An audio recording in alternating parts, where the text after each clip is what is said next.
ஆறாவது ஸ்லோகம். ஆசாசானாஹ ஜீவிதம் அத்வரஸ்ய லோகஹ சபாலஹ குபிதே ந யஸ்மின். ஆசாசானா ஜீவிதமத்வரஸ்ய லோகசபால குபிதேன யஸ்மின். தாம் ஆசு தேவம் பிரியயா விஹீனம். தாமாசு தேவம் பிரியயா விஹீனம். க்ஷமாபயத்வம் ஹிருதி வித்தம் துருக்தைஹி. க்ஷமாபயத்வம் ஹிருதி வித்தம் துருக்தைஹி. ஆசாசானா ஜீவிதமத்வரஸ்ய லோகசபால குபிதேன யஸ்மின். தாமாசு தேவம் பிரியயா விஹீனம். க்ஷமாபயத்வம் ஹிருதி வித்தம் துருக்தைஹி.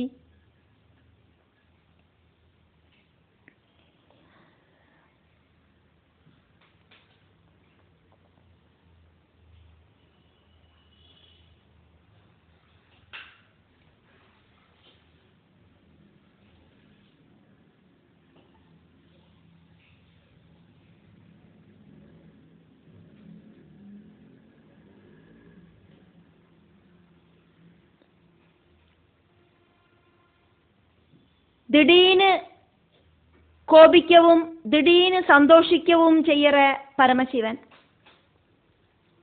அதாக்கும் இங்க சிப்ர பிரசாதன் அப்படின்னும் சிப்ர கோபி அப்படின்னும் பரமசிவனை சொல்லப்படுறது. யஸ்மின் குபிதே, பரமசிவன் கோபிச்சானா சபாலஹா, லோகபாலர்களோடு கூடின லோகஹா, லோகம் அப்படிங்கிறது ந, அதுக்கப்புறம் இல்லை, அதை தெரிஞ்சுக்குங்கோம் அப்படின்னு இங்க பிரம்மா தேவர்கள்கிட்ட சொல்றார்.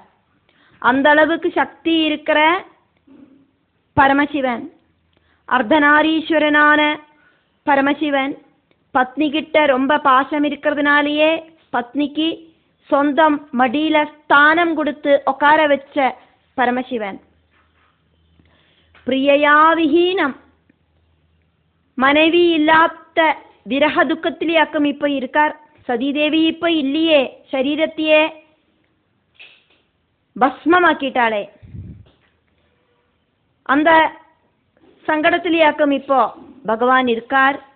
துருக்தைஹி, பிரஜாபதிகளோடு யாகத்துல, தட்ச யாகத்துக்கு முன்னால பிரஜாபதிகள் நடத்தின யாகத்துல தட்சன் துஷ்ட வதனங்களால, துஷ்ட வாக்குகளால, வஜ்ராயுதம் மாதிரி இருக்கிற கூரம்புகளா இருக்கிற வாக்குகளால ஹிருதி வித்தம், மகாதேவனோடு ஹிருதயத்தை ரொம்ப காயப்படுத்தியிருக்கார். வஜ்ராயுதம் மாதிரி இருக்கிற ஷார்ப்பான வார்த்தைகளால கீறி முறிச்சிருக்கார். மனைவியான சதீதேவியோடு சரீர தியாகத்துக்கு முன்னாலேயே தட்சனால ஹிருதயம் கீறி முறிக்கப்பட்டவராக்கும் மகாதேவன். சொந்தம் மனைவியோடு அப்பாவாக்குமே, அப்பாவுக்கு சமமாக்குமே இப்படின்னு எல்லாம் நினைச்சு அன்னைக்கு ஒன்னும் மறுத்து ஒரு வார்த்தை கூடியும் சொல்லாதக்கு அந்த பிரஜாபதிகளோட யாகசாலையிலேருந்து கைலாசத்துக்கு வந்தவராக்கும் பரமசிவன். அதெல்லாம் மனசுல வச்சுண்டாக்கும் போகாதே சதீதேவி அப்படின்னு மனைவிட்ட சொன்னார். இருந்தும் சதீதேவி கேட்கல. கணவர் சொன்னதை கேட்காதக்கு யாகத்துக்கு போன சதீதேவி இப்போ சதீதேவியோடு சரீரமே இல்லை, சரீர தியாகம் செஞ்சுட்டா தேவி. விரக துக்கத்திலேயாக்கும் இப்போ மகாதேவன். கோபம் துக்கம் இதெல்லாம் சேர்ந்து இருக்கிற பாவத்திலேயாக்கும் இப்போ பரமசிவன். தம் தேவம், அந்த மகாதேவனை அத்வரஸ்யா, தட்சயாகத்தோடு ஜீவிதம் அப்படின்னாக்கா மனுஷாலோடு ஜீவிதம் அப்படின்னாக்கா மனுஷா பிறந்ததுலேருந்து மரணம் வரைக்கும் இருக்கிற அந்த வாழ்க்கை டைம் அப்படின்னு அர்த்தம். அத்வரஸ்ய ஜீவிதம் அப்படின்னா ஒரு யாகம் ஆரம்பிச்சு அது பூர்த்தி ஆகிற வரைக்கும் ஆன அந்த காலகட்டம். அப்போ அந்த தட்ச யாகத்தோடு ஜீவிதம், தட்ச யாகம் ஆரம்பம் முதலுக்கு கடைசி வரைக்கும் இருக்கிற அந்த காலகட்டம். இப்போ இங்க தட்ச யாகத்தை கம்ப்ளீட் பண்ணாதக்காக்கும் அந்த தட்ச யாகம் தடப்பட்டது, இப்போ நின்று போயிருக்கு அந்த தட்ச யாகம். அந்த யாகம் பூர்த்தியாக்கணும் அப்படின்னு ஆசாசானாக ஆக்ரஹிக்கிற யூயம். தேவர்களே, நீங்கள் யாக யஜ்ஞங்கள் தொடங்கினானாக்கா கண்டிப்பா அதை கம்ப்ளீட் பண்ணணும் அப்படிங்கிறத தெரிஞ்சு வச்சிருக்கிற நீங்கள் ஒரு யாகம் ஆரம்பிச்சா அதுக்கு ஒரு பரிசமாப்தி உண்டாகத்தான் வேணும். அப்படி அது டிஸ்கண்டினியூ ஆயிடுத்து அப்படின்னாக்கா இந்த உலகத்துக்கே தீமை உண்டாகும் அப்படிங்கிறத தெரிஞ்சு வச்சுருக்கிற நீங்கள் இப்போ அதுக்கான பரிகாரத்தை தேடிட்டாக்குமே இங்க வந்திருக்கேன். அதனால தேவர்களான நீங்கள், ரித்துக்குகளான நீங்கள், பிரஜாபதிகளான நீங்கள் லோக நன்மையை ஆகிரகிச்சுண்டு சௌக்கியம் ஆகிரகிச்சுண்டு இங்க வந்திருக்கேள் அப்படிங்கிறது எனக்கு தெரியும். அதனாலேயே பரமசிவனோடு பாதங்களை பக்தி பூர்வம் சரணடையுங்கோ. ஆசு உடனடியாயிட்டு க்ஷமாபயத்வம் பரமசிவன் கிட்ட போயிட்டு மன்னிப்பு கேளுங்கோம், காலில் விழுந்து மன்னிப்பு கேளுங்கோம்.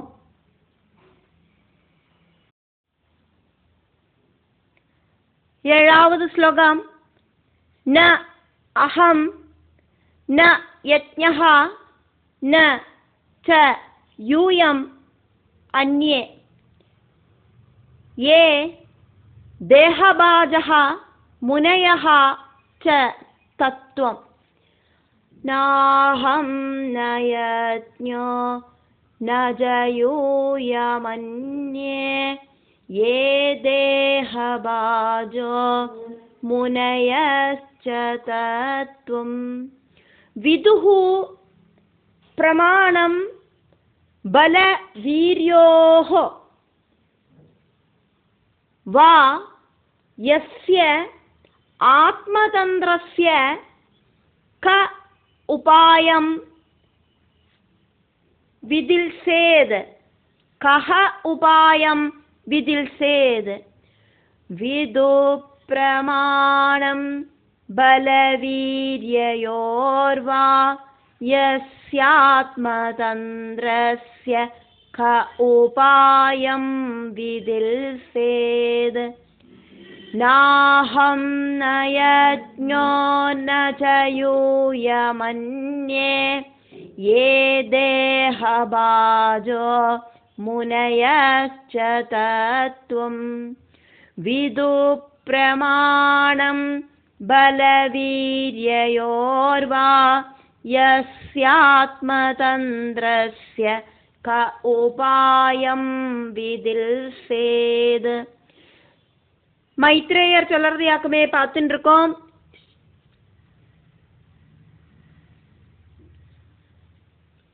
சிவபூதங்களோடு ஆயுதங்களால சரீரம் முறிஞ்ச தேவர்கள் பிரம்மாவை சரணம் பிராபிச்சு அங்க நடந்த விஷயங்களை எல்லாம் சொல்லறா. இப்படியெல்லாம் சம்பவிக்கும் அப்படின்னு தெரிஞ்சதால பிரம்மாவும் விஷ்ணுவும் அந்த தட்சனோட யாகத்துக்கு போகலை. தேவர்களோட வாக்குகளை கேட்டுட்டு பிரம்மா அதுக்கான பதில சொல்றதையாக்கும் பார்த்துட்டு இருக்கோம். ரொம்ப ரொம்ப சிரேஷ்டர்களா இருக்கிறவா கிட்ட அபராதம் செய்யக்கூடாது அப்படிங்கிறது வேத வாக்கியமாக்கும். அது உங்களுக்கு தெரியாதா அப்படின்னு பிரம்மா கேட்கிறார். யஜ்ஞபாகத்துக்கு பூர்ண அதிகாரியான ஸ்ரீருத்ரனுக்கு அது கொடுக்காதக்கி இருந்தது பெரிய அபராதமாக்கும் அப்படிங்கிறது உங்களுக்கு தெரியாதா? அப்படி இருக்கிற யாகத்துல பார்ட்டிசிபேட் பண்ணின நீங்களும் அபராதம் செஞ்சிருக்க இருந்தா கூட நீங்கள் எல்லா அபராதங்களும் பொறுக்கணும் அப்படின்னு சொல்லிண்டு சிப்ரப்பிரசாதியா இருக்கிற அந்த பரமேஸ்வரனோடு பாதகமலத்துல அபயம் பிராபிச்சானா அவரு உடனடியா உங்களை காப்பாத்திடுவர். அதனால நீங்கள் இம்மீடியட் ஆயிட்டு பரமசிவனை சரணம் பிராபிச்சு மன்னிப்பு கேளுங்கோ. அவரு கோபிக்கிறார் அப்படின்னாக்கா ஸ்ரீலோகமும் வெந்து வெந்நீரா போயிடும். அதனால அவருக்கு கோபம் வராம நீங்கள் பார்த்துக்குங்கோ. அவரோட சக்தியும் வீரியமும் ஞானமும் எல்லாம் எந்த அளவுக்கு இருக்கு அப்படின்னு தெரியறதுக்கு எனக்கோ உங்களுக்கோ முனிகளுக்கோ பகவான் விஷ்ணுவுக்கோ கூடியும் சாத்தியம் இல்லை. அப்படி இருக்கிறத அடுத்தவாளோட காரியம் சொல்லறதுக்குண்டா அப்படின்னு கேட்கிறார். அகம் நானோ யஜ்ஞஹா யஜ்ஞவராகமூர்த்தியான விஷ்ணுவோ யூயம் தேவர்களே நீங்களோ பிரஜாபதிகளோ கந்தர்வ கிண்ணறர்களோ ஒருத்தருக்கும் பகவானோடு வீரியம் எத்தையாக்கும் அப்படின்னு தெரியாது. அந்நியே வேறையும் நிறைய பேரெல்லாம் இருக்காளே கந்தர்வர்கள் கிம்புருஷர்கள் எல்லாம். ஏ தேகபாஜகா முனையஹாஜா சரீரம் எடுத்தவாளாயிருக்கிற முனிகளோ அப்படி இல்லைன்னா ஒருத்தருக்குமே அதாக்கும் இங்க வா ஆருமே ஆத்மதந்திரஸ்ய ஆத்மாராமனாயிருக்கிற தனக்குள்ளேயே சுதந்திரனாயிருக்கிற ஒன்னுக்கும் ஒருத்தரையும் ஆசிரியிக்காக்கி இருக்கிற ஸ்வயம்புவாயிருக்கிற எஸ்யா அந்த பரமசிவனோடு தத்துவம் பரமசிவனோடு சரியான ரூப பாவங்கள் அடங்கின பகவத் தத்துவம் பலவீரியோஹோ பரமசிவனோடு பலம் வீரியம் இதோடு எல்லாம் குவான்டிட்டி பிரமாணம் வா டீட்டெயில்ஸான விவரணம் அப்படிங்கிறது நவிதுகு ஒருத்தருக்கும் தெரியாது. அப்படியாக்குமானா கஹா ஏதொரு உபாய மார்க்கமாக்கும் விதில் சேது பிரயோகிக்கிறது. சரணாகதியானவாளை பகவான் கைவிட மாட்டார். வேற ஒரு உபாயமும் இல்லை. பகவானோட பாதத்தில் விழற ஒரே ஒரு மார்க்கம் தான் இருக்கு. ருத்ரனை சமாதானிப்பிக்காதக்கு வேற ஒரு வழியும் நான் காணலை. பகவத் பாதங்களில் சரணடையாதக்கு பகவான் உங்களை வெறுதே சும்மா விட மாட்டார். வேகம் போயிட்டு பகவானோடு தாமரை இதழ் மாதிரி இருக்கிற பாதங்களில் விழுந்து மன்னிப்பு கேளுங்கோ. கருணாநிதியான பகவான் சிப்ர கோபியாக்கும் அப்படிங்கிற மாதிரியே சிப்ர பிரசாதகனுமாக்கும். உங்ககிட்ட பொறுத்து உங்களுக்கு எல்லா விதமான சௌபாகியங்களும் தருவர். மங்களஸ்வரூபனான சிவன் அப்படிங்கிற சம்பு அப்படிங்கிற மகாதேவன் உங்களுக்கு எல்லாவித நன்மைகளையும் செய்வன். ருத்ரன் இல்லாதக்கு யாகம் பூர்த்தியாகாது. இதல்லாதக்கு வேற எந்த ஒரு உபாயமும் பரிகார மார்க்கமும் இல்லை அப்படிங்கிறத தெரிஞ்சுக்குங்கோ. ருத்ரனை சந்தோஷிப்பிக்காதக்கு உங்களுக்கு சமாதானம் அப்படிங்கிறது கிடைக்காது. யாகத்தை கம்ப்ளீட் பண்ணாதக்கு உங்களுக்கு அதனோட பெனிஃபிட் கிடைக்காது. 8வது ஸ்லோகம் பார்க்கிறோம். சஹ இத்தம் ஆதிஷ்ய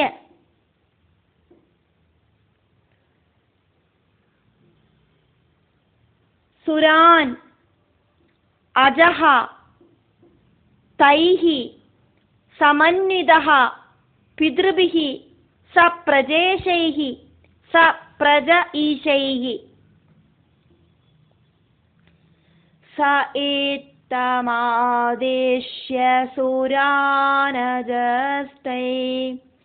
समन्वित पितृभि सप्रजेशै ययौ स्वधिष्ण्याद् निलयं पुरद्विषः ययौ स्वधिष्ण्याद् निलयं पुरद्विषः कैलासम अद्रिप्रवरम प्रियं प्रभोः कैलासमद्रिप्रवरं प्रियं प्रभोः सायित्तमादेश्य सुरानजस्तै समन्वित पितृभिः सप्रजेशै ययौ स्वधिष्ण्याद् निलयं पुरद्विषः कैलासमद्रिप्रवरं प्रियं प्रभोः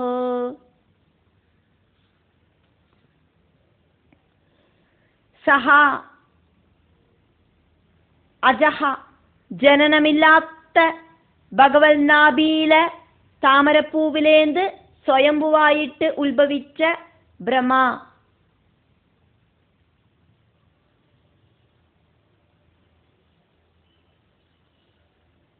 സ പ്രജ ஈஷைஹி அங்க வந்திருக்கிற பிரஜாபதிகளோடு கூட பிரஜாபதிகளோடெல்லாம் பிரஜாபதியான தட்சணையாக்குமே வீரபத்ர சுவாமி அக்னியில தலைய திருகி போட்டு ஹோமிச்சது.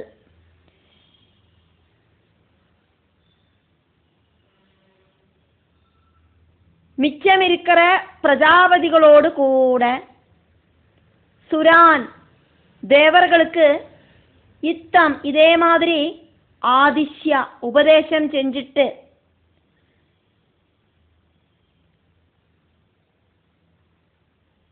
அந்த பிரம்மா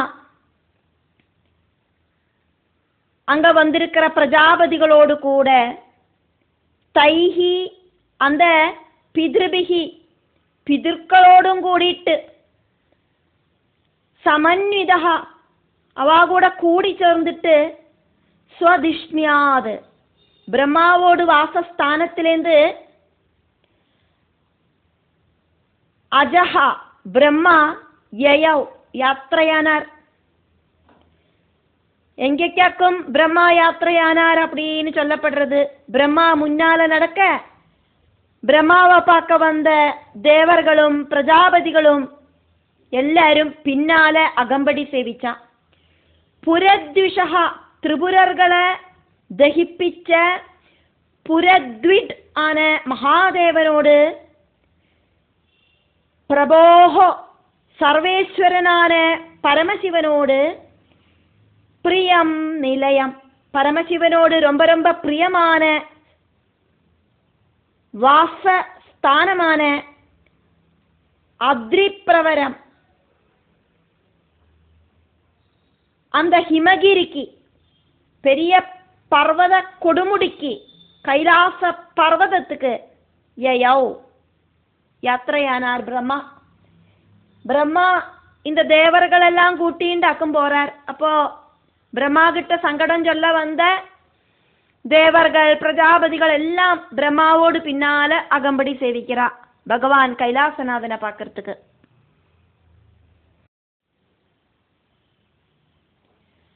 ஒன்பதாவது ஸ்லோகம்.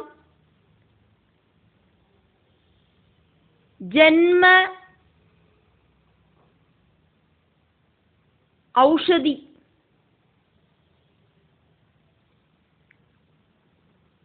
ஜன்மௌ ஓஷதி தபஹ மந்திரஹ யோகசித்தைஹி நர ஏதரைஹி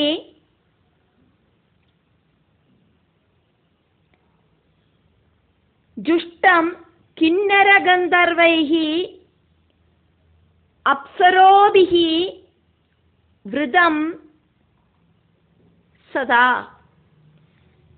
ஜன்மௌஷதி தபோ மந்திர யோக சித்தைர் நரேதரே ஜுஷ்டம் கிண்ணரகந்தர்வைரப்சரோபிர் விருதம் சதா.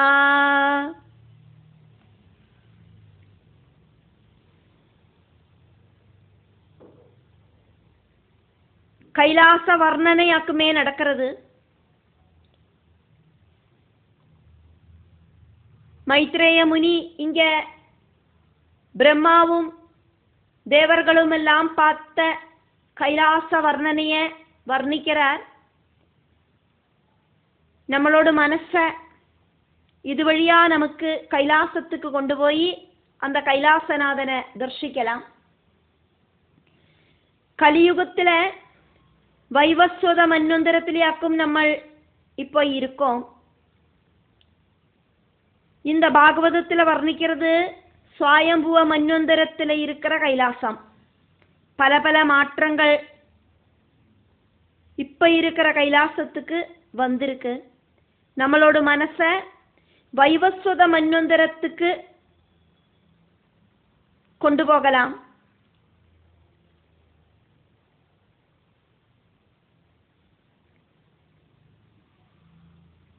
மைத்ரேய முனியோடு வாக்குகள் வழியா வைவஸ்வத மன்வந்தரத்தில் இருக்கிற நம்மளோட மனச சுவாயம்புவ மன்வந்தரத்துக்கு கொண்டு போகலாம். சதா எப்பவும் விருதம் சூழ்ந்து நிற்கப்படுற ஜுஷ்டம் சேவிக்கப்படுற அந்த கைலாச பர்வதம் ஆரெல்லாமாக்கும் அங்க கைலாசநாதனை சேவிக்கிறா, ஆரெல்லாமாக்கும் கைலாசநாதனை சூழ்ந்து நிற்கிறா அப்படின்னு சொல்லப்படுறது. ஆராலியாக்கும் அந்த கைலாச பர்வதம் சூழ்ந்து நிற்கப்படுறது. ஆரெல்லாமாக்கும் அந்த கைலாச பர்வத மலையை சேவிக்கிறா அப்படின்னு சொல்லப்படுறது. நர ஏதரைஹி மனுஷால தவிர, மனுஷாளுக்கு அப்பாற்பட்டவா கைலாச மலையில சூழ்ந்து நிற்கிறா. தேவ வர்க்கத்தில் இருக்கிற சித்தர்கள் அங்க ரொம்பி நிற்கிறா. ஜனிச்ச உடனே பூர்வ ஜென்ம புண்ணிய கர்மத்தால சித்திகள் உண்டானவா அந்த கைலாச மலையில இருக்கா. ஓஷதி அப்படி இல்லைன்னா ஔஷதி, பலவித மருந்துகளால சித்தி கிடைச்சவா அந்த கைலாச பர்வதத்துல இருக்கா. தபஹா, தபசால சித்தி கிடைச்சவா அங்க இருக்கா. மந்திரஹா, மந்திரத்தால சித்தி கிடைச்சவா அங்க இருக்கா. யோகா, அஷ்டாங்க யோகத்தால சித்தி கிடைச்சவா அந்த கைலாச மலையில இருக்கா. இவாளெல்லாம் மனுஷால விட உயர்ந்த ஸ்தானம் இருக்கிறவாளாக்கும் 5 விதத்துல இருக்கிற சித்தி கிடைச்சவாளாக்கும் அந்த கைலாச பர்வதத்துல இருக்கா. கிண்ணர கந்தர்வைகி, கிண்ணறர்களும் கந்தர்வர்களும் அப்சரோபிகி, அப்சரசுகளும் சதாவிரதம் எப்பவும் அங்க கரங்கி நடக்கிறா. சதாஜுஷ்டம் எப்பவும் பகவான சேவிக்கிறா. அந்த அளவுக்கு சிரேஷ்டமான கைலாசத்துக்கு பிரம்மா யாத்திரையானார். பிரம்மாக்கு பின்னால தேவர்களும் பிரஜாபதிகளும் எல்லாம் பின்தொடர்ந்தா.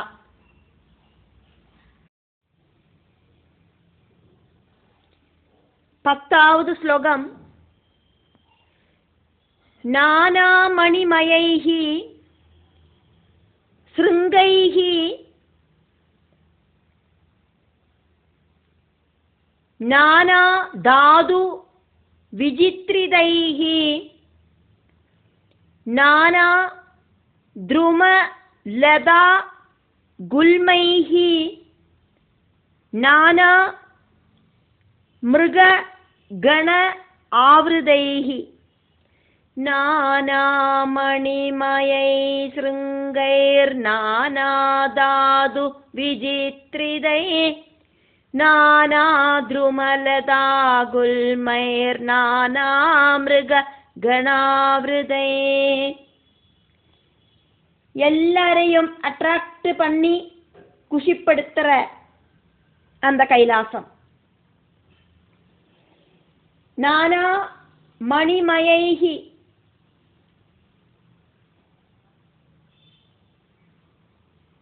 வெரைட்டியாயிருக்கிற மணிகளால பலதரம் ரத்னங்களால அலங்கரிக்கப்பட்ட கைலாசம்.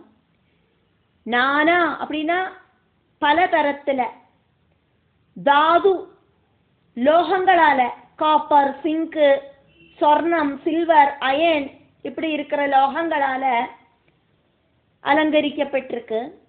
விசித்ரிதைகி, பலதரம் வர்ணங்களால ஜொலிக்கிற கைலாச பர்வதமாயிருக்கு அந்த கைலாச பர்வதம். கருப்பு, வெள்ளை, சிகப்பு, சொர்ண கலர், காப்பர் கலர் இப்படி இருக்கிற பல கலர்ல இருக்கிற மண்ணுகள் அங்க இருக்கு. அப்படி அழகாயிருக்கிற பர்வதமாயிருக்கு. பச்சை கலர் எல்லாம் அப்படி ரொம்ப ரொம்ப ஜொலிக்கிறது. அப்படி இருக்கிற கைலாச பர்வதம். ஸ்ருங்கைஹி, கொடுமுடிகள் இருக்கிற கைலாச பர்வதம். நானா பலதரத்துல இருக்கிற துருமலதா, மரங்களும் வள்ளி செடிகளும் எல்லாம் அங்க இருக்கு. குல்மைஹி, துருமம் சொன்னா மரம், லதா சொன்னாக்கா வள்ளி செடி. அப்போ மரங்களும் வள்ளி செடிகளும் அங்க இருக்கு. குல்மைஹி, வள்ளி குடில்கள் அங்க இருக்கு கைலாசத்துல. இந்த முனிகள் எல்லாம் அவளுக்கு உட்கார்ந்து தியானம் பண்ணறதுக்கு அங்க இருக்கிற வள்ளி செடிகளாலேயே குடில்களை பண்ணிட்டு இருக்கா. அதாக்கும் குல்மைகி. மிருககண ஆவிருதைகி, பல பல மிருகங்கள் நாலு பக்கமும் ஓடி நடக்கிறது. அப்படி இருக்கிற கைலாசத்துக்கு பிரம்மா முன்னே நடக்க, பிரம்மா யாத்திரையானார். എന്നിട്ട് പിന്നെ அவரோட பின்னால எல்லாரும் யாத்திரையானா.